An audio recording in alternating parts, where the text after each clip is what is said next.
Assalamualaikum warahmatullahi wabarakatuh. Alhamdulillah.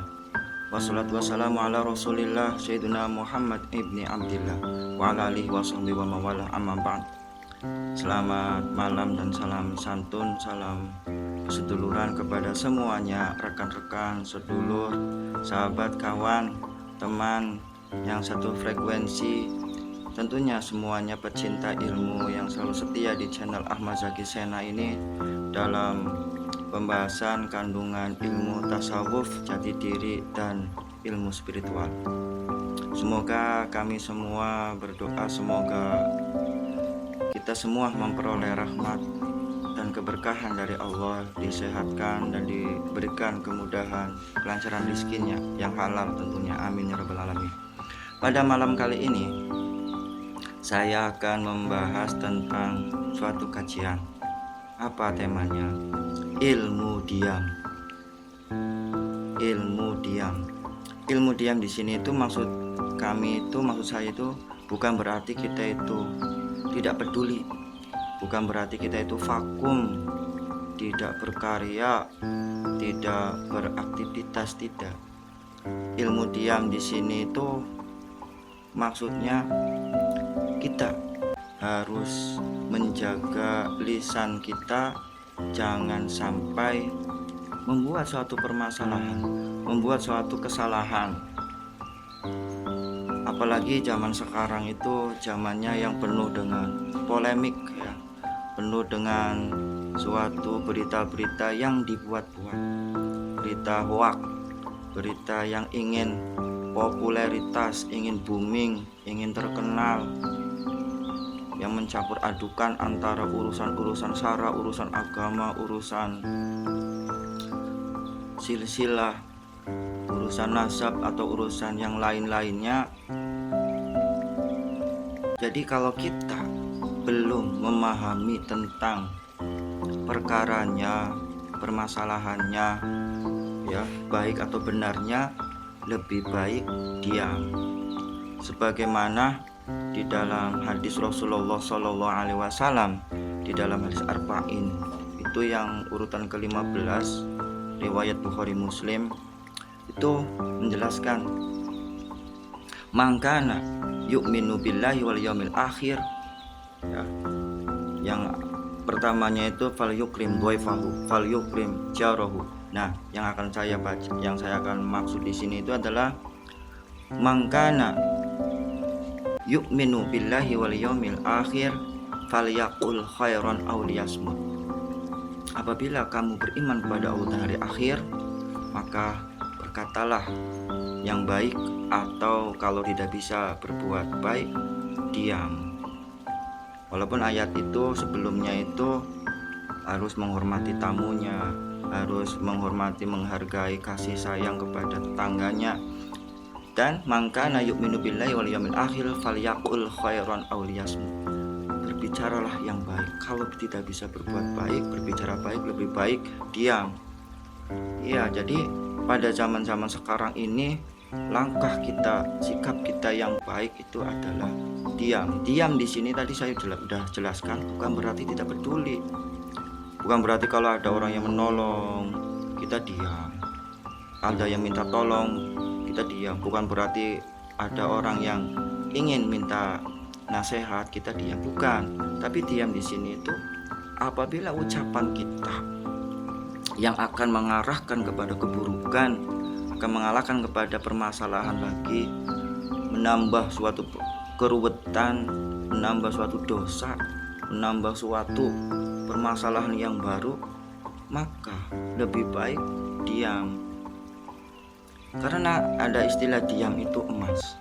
Ya, emas di sini kalau saat kita diam itu kita memperbaiki, memperhatikan, mencari informasi, menggali, menganalisis, mengait-ngaitkan. Ya, walaupun kita itu sudah memiliki prinsip bahwa kebenarannya itu terletak di sini, tapi kenapa orang itu hebohnya itu mengunggulkannya itu yang ini? Nah, maka dari situ langkah yang lebih baik itu adalah diam. Jadi dengan diam kita akan terjaga lisan kita. Ada pepatah kata mutiara bilang salamatul insan fi khibdil lisan. Keselamatan seseorang itu tergantung kepada menjaga lisannya. Maka dalam zaman yang penuh dengan berita-berita yang belum tentu kebenarannya, ya, banyak sekali fitnah, hoak yang dibuat-buat, maka langkah yang lebih baik itu adalah diam, tawakuf, diam. Karena kita nggak tahu. Orang tua kita berpesan, jung cekel sing waton sing kenceng. Kalau bahasa Indonesianya itu, nak, kamu harus berpegang kepada waton yang kuat, yang erat, jangan sampai lepas. Waton di sini tuh maksudnya itu kan pedoman. Pedoman kita itu tentunya Al-Quran dan hadis, atau dalam istilah usul fikihnya itu di bawahnya ada ijma qiyas. Kita kan tidak terlalu bisa memahami, mengkaji itu semua.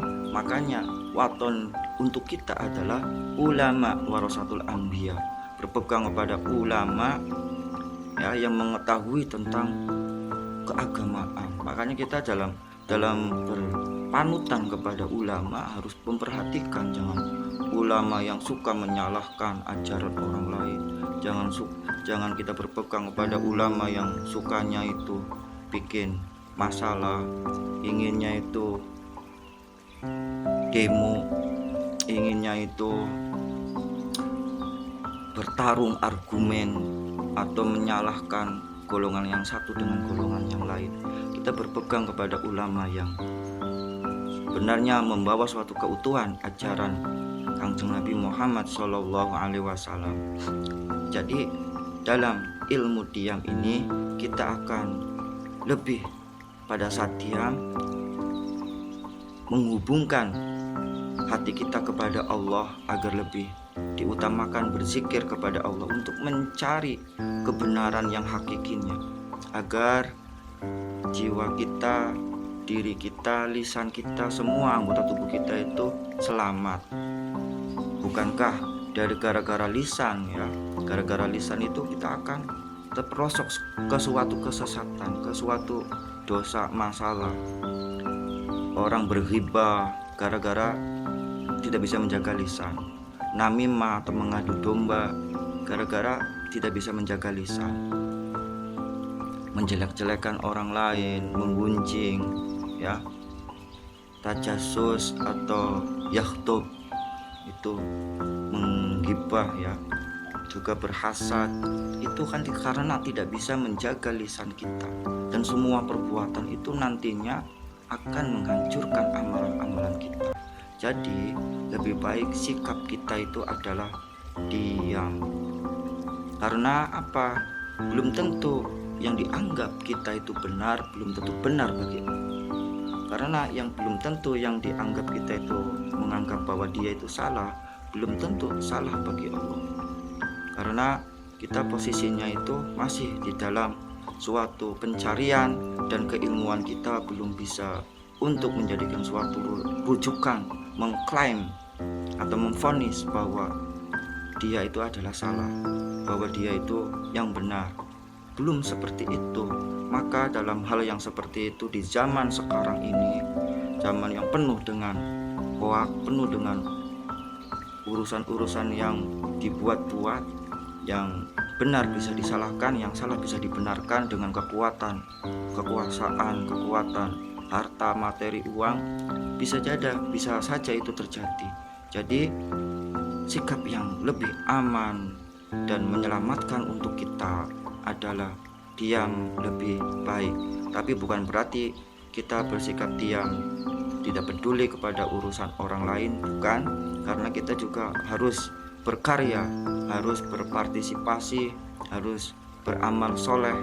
Karena manusia itu yang akan dikenang itu adalah amal solehnya. Kalau kita tidak berbuat apa-apa, kan nanti tidak ada suatu cerita atau amal soleh untuk kita yang akan menemani kita nanti di akhirat pula, dan akan menjadi suatu bukti bahwa kita itu mengharap keridhaan Allah dengan amal soleh kita. Amal soleh kita ditunjukkan hanya mengharap ridho Allah. Semoga dengan penjelasan yang seperti paparan ini, penjelasan ini ada manfaatnya untuk saya pribadi, juga para pendengar, para pencinta ilmu yang bertema ilmu diam. Assalamualaikum warahmatullahi wabarakatuh.